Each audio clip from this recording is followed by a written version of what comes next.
గీతం సెలబ్రేషన్ చేసుకుంటున్న సందర్భంగా ఇక్కడికి వచ్చినటువంటి ప్రేక్షక దేవుళ్ళందరికీ కూడా పేరు పేరున ధన్యవాదాలు తెలియజేస్తూ, ఇప్పుడు దాకా అనేక విధమైనటువంటి కళా బృందాలతో కళా ప్రదర్శనలు మీరు విన్నారు. మీ అందరికీ కూడా ధన్యవాదాలు ముందుగా తెలుస్తూ, ఈ సభకి ముందుగా ముఖ్య అతిథులుగా వచ్చినటువంటి మన చీఫ్ గెస్ట్ శ్రీ బండారు దత్తాత్రేయ గారు, గవర్నర్ ఆఫ్ హర్యానా పూర్వపు, వారికి హృదయపూర్వక ధన్యవాదాలు సభాముఖంగా తెలియజేసుకుంటున్నాను.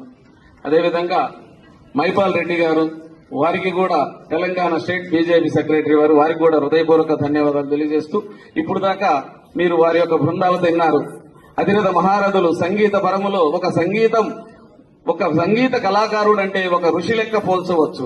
అది 10 సంవత్సరాలు 15 సంవత్సరాలు సాధన చేస్తే ఋషి ఫలితం ఏ విధంగా ఉంటుందో అదే విధంగా ఈ యొక్క సంగీతంలో కూడా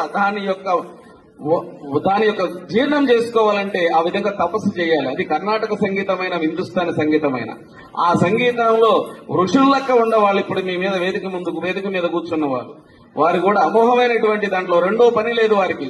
సాధన ఆ సాధనతో ఎంతో శిఖరానికి చేరినటువంటి గొప్ప సంగీత మూర్తులు, వారందరికీ కూడా నేను పేరు పేరున ధన్యవాదాలు తెలియజేస్తూ, మీరందరికీ కూడా మన డివి మోహన్ కృష్ణ గారు పెద్దవారు తెలుసు, వారు మన సంఘానికి గౌరవ అధ్యక్షులు, మా జాతీయ సంఘానికి.